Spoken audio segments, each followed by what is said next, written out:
Hi, me again, Callum from Tyne Valley Motorhomes, and today I'm going to be showing you the Compass Avantgarde 145 2008 model Handover.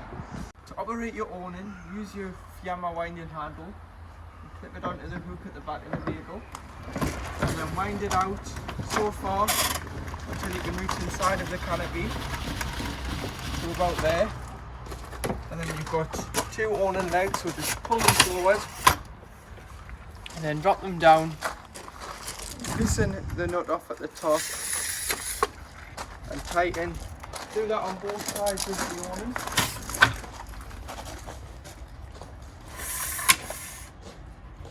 Once you've got the awning out, you can then raise and lower to your height, and you have got your C-rail at the front, so should you need a privacy room or a blow up air awning for extra space, just clips on there. When winding the awning back in, wind it in until it's all the way. There's an indication up here, the red tab will go in once it is fully wound in. When using the awning, don't bring it out if it's too windy, or if you go to sleep, make sure it does come in, as if the wind picks up overnight, they can damage the vehicle. And if you do go out for the day, put your awning in. It's far safer. Right. To look at the vehicle up, unlock your rear locker on the passenger side, and in here you've got your leisure battery and also your main hookup point. So to hook the vehicle up,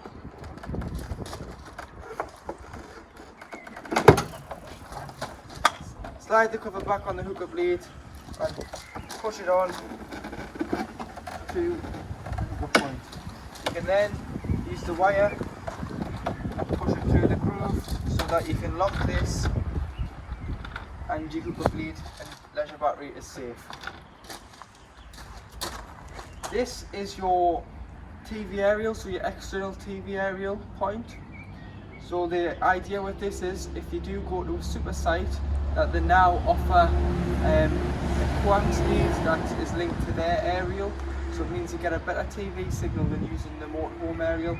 So all you need is a long coax lead, clip it into the post and clip it into the van, and then you'll be able to use their TV aerial. This is your Truman hot water vent. So when on hot water on gas, the cover must come off like so, so you expose it. If the cover is on, it will just fail, as it doesn't give it a circulation of air, and you'll get a red light on the ultra straw dial. I'll show you that inside. When travelling though, you can put the cover on, or when heating on electric, the cover can stay on. Coming down to your service hatch for your cassette loo, so your toilet's behind that. That's where you do your business, that's where your business ends up. So if you just lift the little green handle there, you've got, so you can drag it around the site. So this is your service hatch for your cassette loo. So that's your toilet up there, that's where you do your business, that's where your business ends up. To release the cassette, make sure the slide is closed, the trapdoor, lift the green handle and your cassette comes out. You then do have a handle, so you can pull it around the site instead of carrying it when full. That just pushes in like so, and then to empty, take the green cover off, which is your measuring stick for your liquid. So a cap full of that once you've emptied and cleaned the cassette out. But to empty, press the green button, go to your waste disposal point, it's normally beside the toilet block, and empty. Once you have emptied it, we put some water in, give it a slosh around and rinse it out again. And like I said, if you are using a liquid, a cup full of that into there, or if you are using a tablet, put a pint of water back into the cassette and a tablet straight down the toilet. It is just like a dishwasher tablet, and it will self-degrade into the liquid. It's both on the toilet, so this is where you fill your flush up, so it's the same system as a caravan. So what you do is you fill here up, it then fills the system at the back of the toilet up. So you can put your pink liquid in there to make your bowl smell nice and things. But then when you do press the flush, you'll either get water or you can put your pink in to give it a scent. That's the goal. So it isn't taken from the main tank, it's taken from in here for your toilet. On here you've got your Explorer group, so it's a compass. That is your serial number, your SGE number, and your MTPLM, so your maximum permitted load of the vehicle is 3.3 tonne. Your step's manual, so to operate your step, just pull it out and then push it back in. On the habitation door as well, when you get this switch here, this is a very important switch, so this is your 12 volt kill switch. So when you're leaving the vehicle in storage, or you're going out for the day and you want to basically kill the van of all power, you just press this button and walk away. But you've got to have that on to then operate your main control panel and your electric once inside the van.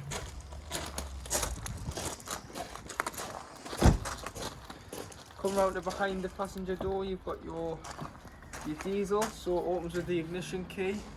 So you can push the key in like so, give it a half a turn and lift off, and then you can fill with diesel. And then you can lock it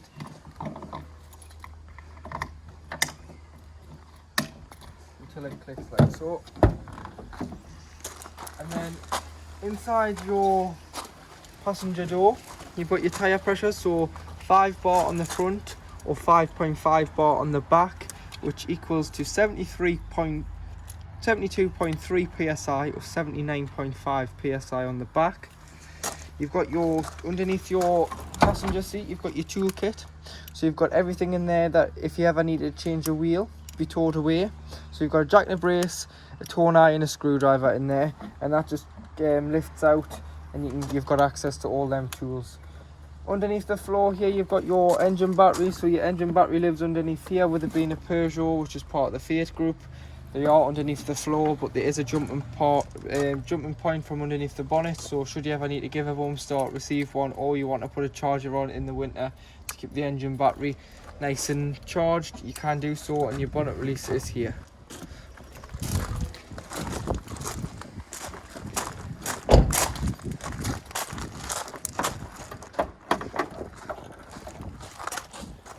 Underneath the bonnet there, you've got your positive for your jump leads and your negative down here, so that's for your jump leads or your charger in the winter, you can put that on there. You've got your weight plate from when it was a chassis cab, a Peugeot chassis cab, and they didn't know what they were going to build on it before it became a motorhome. You've got your paint code here, so for the white on the Peugeot, your paint code's 249, and that's a Peugeot colour. You've got your radiator fluid, brake fluid, power steering fluid, and the main one you're going to really need is this green wash, which is in the corner there, the top corner. You've also got your oil for filling your oil, and your oil dipstick, which is down here.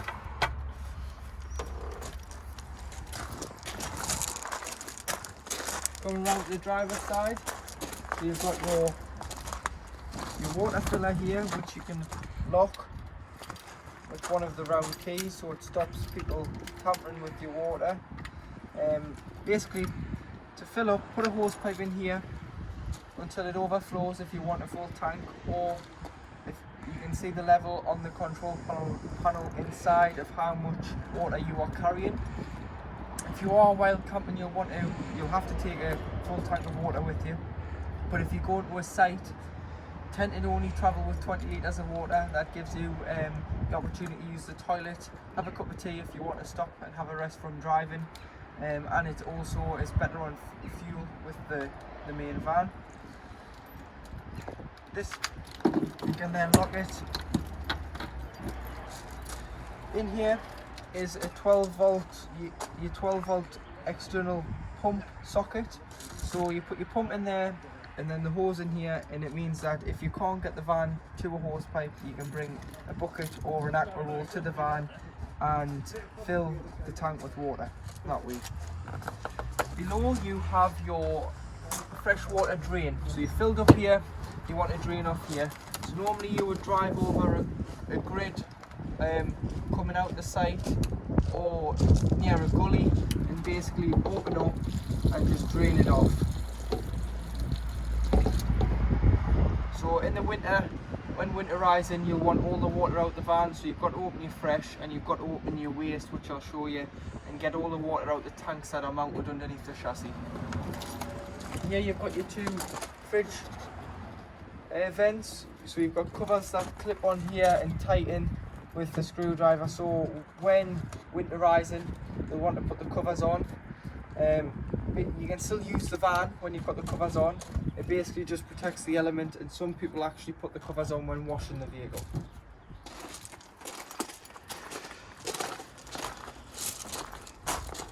In here you've got your external, this is your gas locker.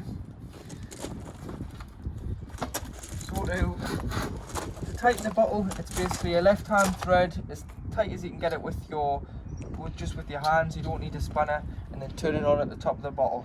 You get two 6 kilogram bottles in here, strap them in, and always turn them off when travelling. Round the back of the vehicle, you have your Fiamma Ultra Store box. So this is a great place to put your extra bits and pieces.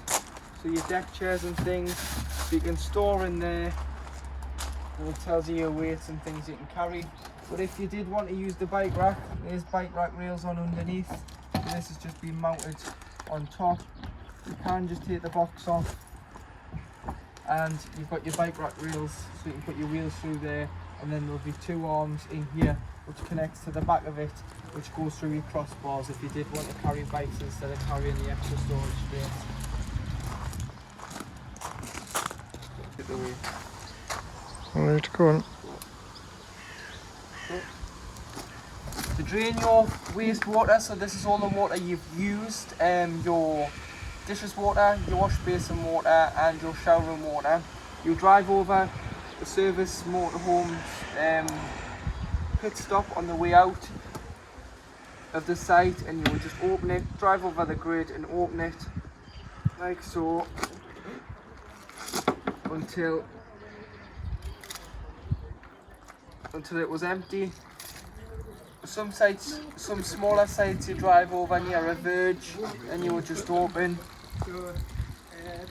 You've got to get all the water out in the winter, as you don't want the water freezing in the tanks, as it can cause a lot of damage to the tanks and the pipework underneath the van. So now at the back of the vehicle, so this is your toilet behind here. These are all your control panels.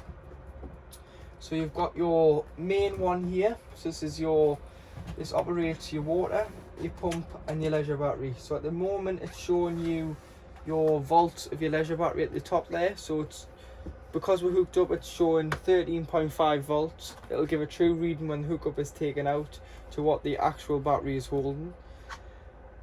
You've got your water, so if you press this switch here, it then indicates the water. So it's just under half a tank of water, fresh water. You've got your pump, so this, you've got to have your pump on to surface your taps, your toilet and your shower, otherwise you'll just get whatever's left in the pipe and it will just drain off very quickly. And then this one, aux and vehicle, this is what battery you're using. So you always want to use the auxiliary battery, which is your leisure battery, and you don't want to use the vehicle battery, because if you were to drain the vehicle battery, you would then have to be rescued by the breakdown company or given a bump start to get going again. Waste here will go red to indicate that it is full, and the pump, when the pump's on, this will go green.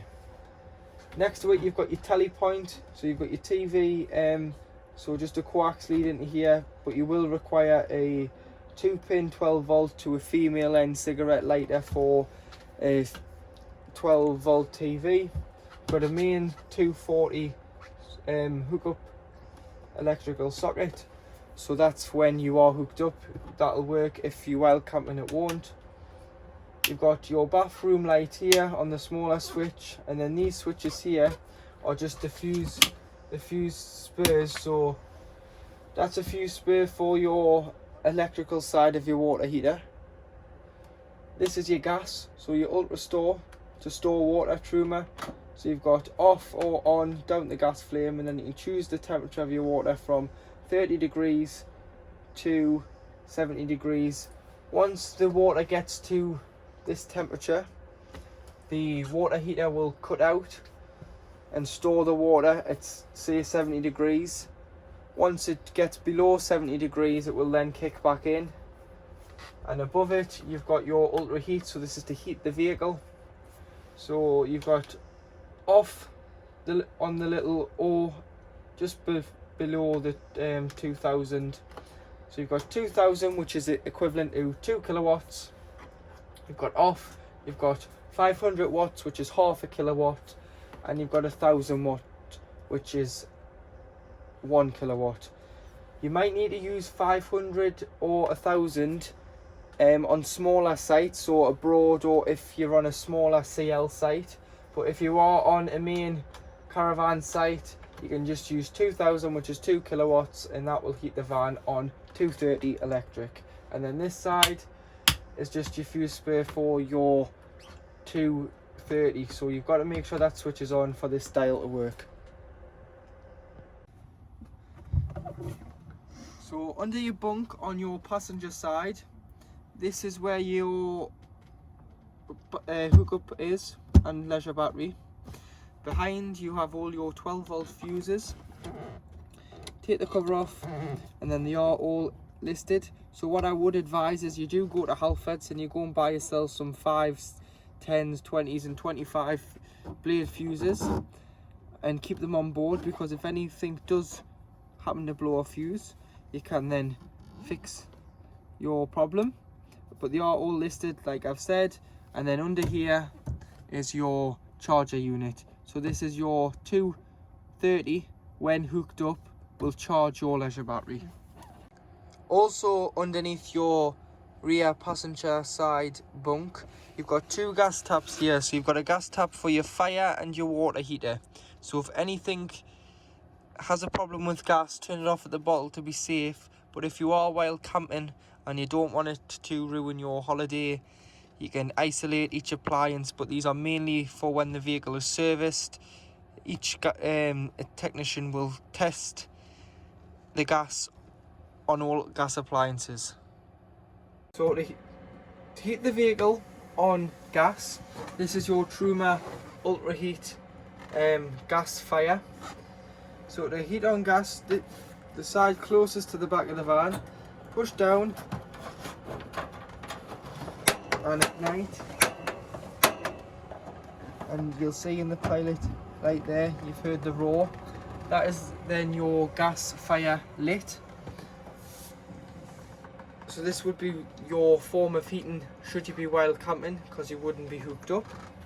But if you are hooked up and you are away in the colder climates, or you're away in the winter in this country, you can put the heating on the gas and turn your electric on at the top here to give it a better time of heating up.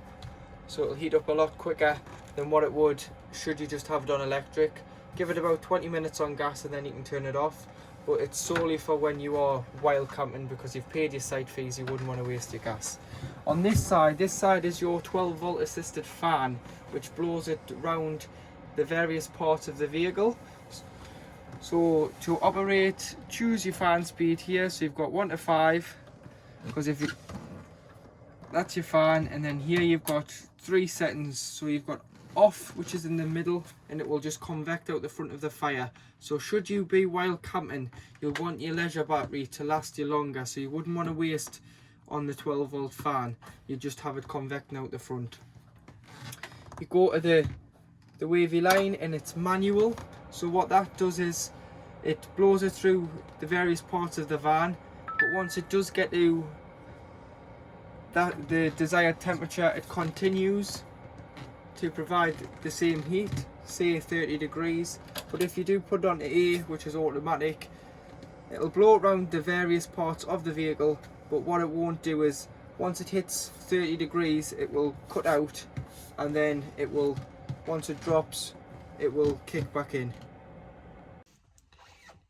In your wardrobe, underneath the rear flap, so this is covered, lift the cover over, you've got your Truman Boiler, so this holds your 10 litres of hot water at any one time.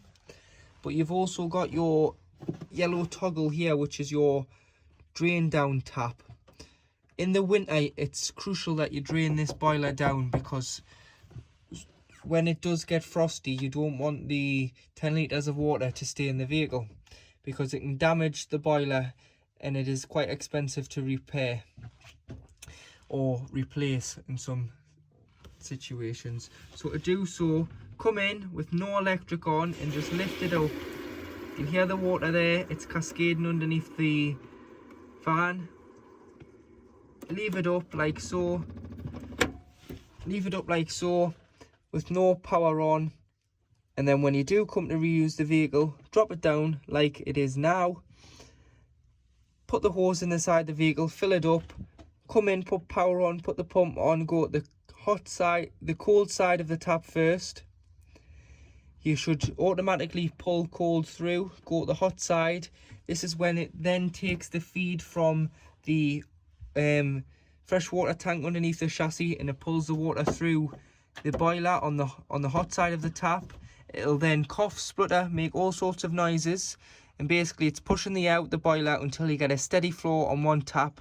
Then do them all, and then your system is primed. But whilst in the wardrobe, you've got your RCD unit, so your trip, so if your kettle or your toaster or anything trips the van out, you can check there, and then check the site if it's not the van. And you've also got your freestanding table for the rear, and you've got your TV aerial. So when travelling, make sure the TV aerial's pulled down into the vehicle as far as it can go, like so. And then if you are struggling to get a TV signal, you can push it up by loosening the nut off, push it up, and use the toggle to turn the aerial on the roof. You've also got a TV booster up here, so you can boost it there should you be struggling to get a TV signal. Inside your kitchen, you've got your 3-burner gas hob, so they're all light. So use the igniter on the front of the oven and grill, and that'll ignite all 3 burners there. So if you've had the burners on for any length of time, allow it to cool before you put the glass lid down. And then below you have your oven and your grill. So when travelling, take your oven shelf and your grill pan out, or wrap them up, as these can cause the most noise when travelling. And you've got your oven there, which is lit, and then above you've got your grill.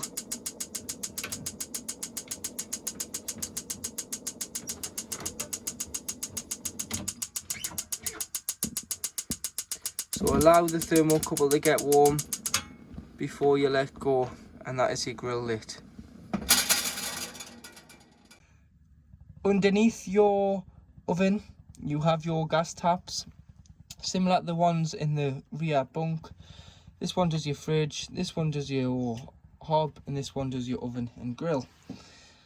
If you have any problems with gas, like I said, off at the bottle to be safe, but should you need to isolate them, you can just isolate each appliance like so, but they are mainly for when your vehicle is serviced. To operate your Dometic fridge, so on the front you have got your travel catch, so unlock or lock just means that when you're traveling the door won't fly open. And on the top here you've got your temperature, which also acts as your gas ignition and your gas piezo lighter. And to this side you've got your energy source you want to be using off. So when on a site where you're hooked up, or at home, when you're charging the van the day before you go away, You can put it onto the plug, which is 230 electric, so this is when hooked up. Below you've got your battery setting. So your battery setting is designed so when you do start your engine, it sends the fridge a 12-volt feed, and it's designed just to keep the fridge at the same temperature it was when departing. So the idea here is to hook it up the night before and put your shopping in and allow it to chill, so that when you do travel, your shopping stays nice and cool. Or if you're on site and you're traveling to another site, you can keep whatever's in your fridge nice and fresh. And then below you've got your gas. So this would be when you are wild camping and you weren't on a 230 hookup source. So basically in a field or in a lay-by somewhere, you wouldn't have any electric source. And a light, you push the temperature in and press the piezo lighter, and then you can see at the back of the fridge there, like so, that's lit on gas. As you can see, the gas flame, and that's your inspection hole for seeing if your fridge is lit on gas. And you've got your freezer box here, your small freezer box, and should you need any parts for your fridge, it's on that label there. Once you've given the boiler, the water heater, time to heat the water up, it will then get up to temperature like so, and it's lovely and hot. Now, to operate your rear bed, so this is how to make the lounge into a double bed. Pull the slats out, which are underneath the centre cushion, all the way out, and then you use your backrests. Remove the centre cushion,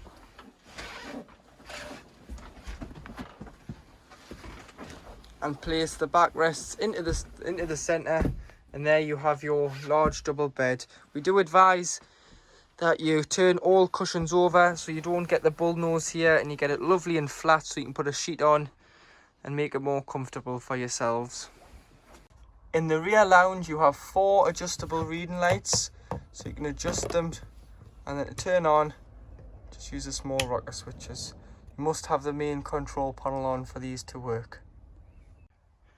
To operate your rear blinds, so you've got your blackout blind, which just clicks in like so, and then you do on a night time, you've got your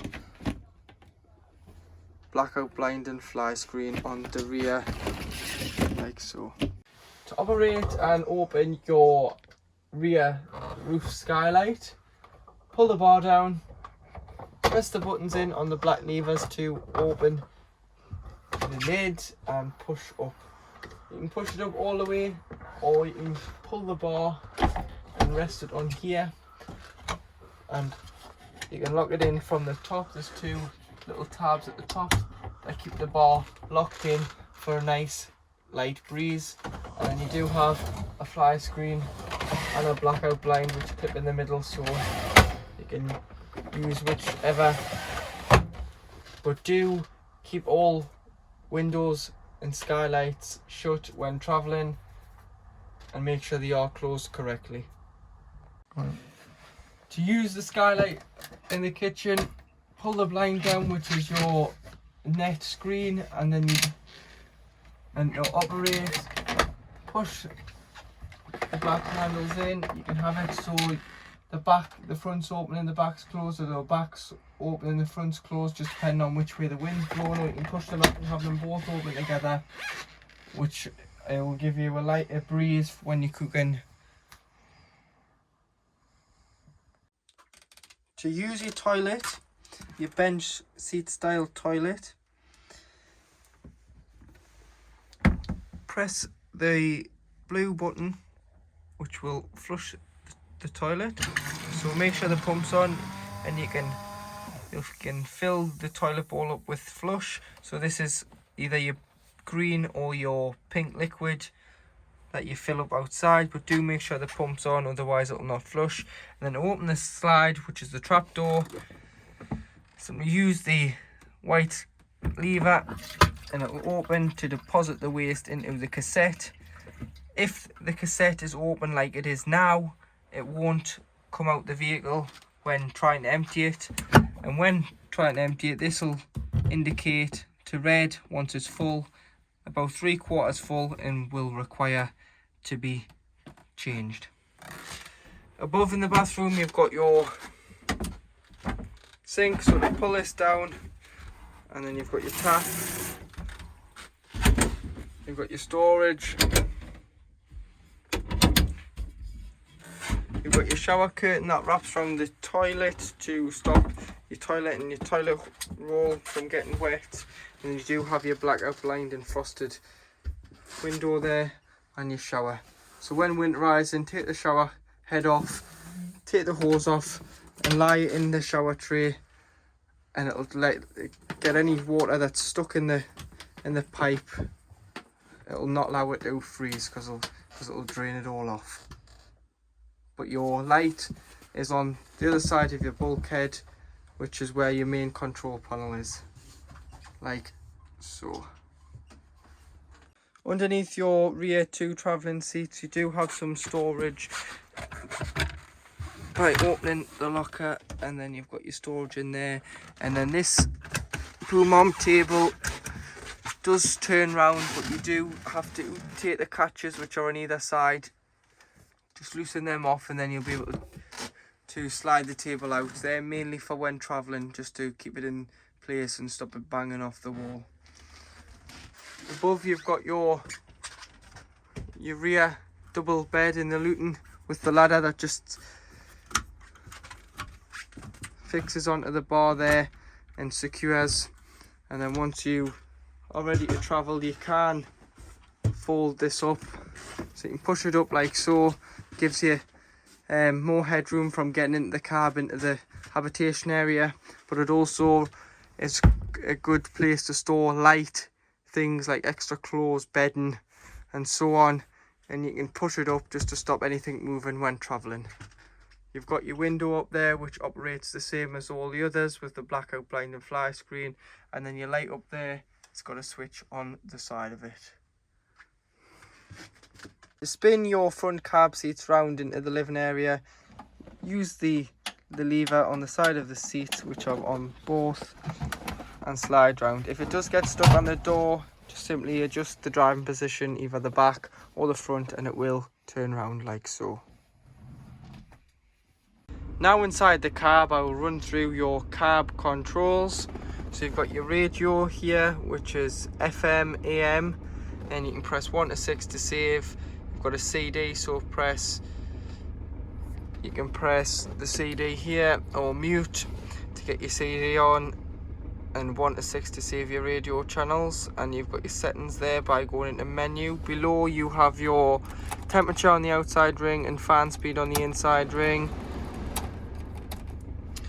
and then you've got your distribution and your circulation, either recirculating air or bringing fresh air in. Below you've got your heated mirrors, so if it is wet or foggy, put your heated mirrors on, it'll clear them up so you get good visibility again. You've got your rear fogs, you've got your hazard lights, and you've got your unlock and lock padlock which locks your cab doors. So on a night, hit that button and you've locked your cab doors. Below you've got a locked center console where you can store things in here. You've got a small glove box, and you have another glove box storage area on the top there. Clipboard here for your sites, air reservations, print off, so your maps, some storage in there, or if you did want to fit a doubled in unit you can, the space. You've got a 5-speed gearbox with, you lift the collar into reverse like so. You've got your radio control, so mute and your volume, and then you can skip your tracks on your CD or radio channels, or change it from FM to AM or to CD. On here you've got your lights, so you've got your side lights or your main lights, and you've got your indicators. And then on this side you've got your wiper controls with your wiper speed on here and your frequency, and then you've got your, you can press here, so you've got in the tank at the moment 263 miles, so this is your range. You've got your miles on the trip, you've got your miles per gallon, that's your instant miles per gallon. Because we are standing still on the forecourt, this will only work when you are running. Your average speed of 14 miles per hour and your time. You've got your speedo, your fuel gauge, your temperature gauge and your rev count. Coming down here, you've got your headlight adjustment and your mode. So if you did want to change the time on here, you press mode, but that's all explained in your handbook. You've got your electric mirrors on the front and electric windows. So on the mirrors, you've got your top one and your blind spot. So you've got 2 on each side. You've got your handbrake to your right. And then this is your alarm. So to operate your alarm, so when you lock the vehicle with the main key, the alarm automatically comes on. But a lot of motorhomes have a dog or want to alarm it when they're in it. So to do so, you put your key in the ignition, you turn your ignition on, you turn your ignition off. Within 6 seconds, press and hold the button. Watch it flash red. Once it stops flashing red, like so, it's turned these off, which are called your ultrasonics. And one is a receiver and one gives off a signal to pick up the image of the van. And if something starts moving, say a dog or yourselves, it will then set the alarm off. But you can still then lock the van as normal. The interior is disarmed, but the exterior is still armed. So if anybody tried to get underneath your bonnet or in one of your doors, it would set the alarm off. And to lock your habitation door from the inside, simply turn to the left and that's locked, and then to open, turn to the right and it opens. And then this is where your on and winding handle is stored as well.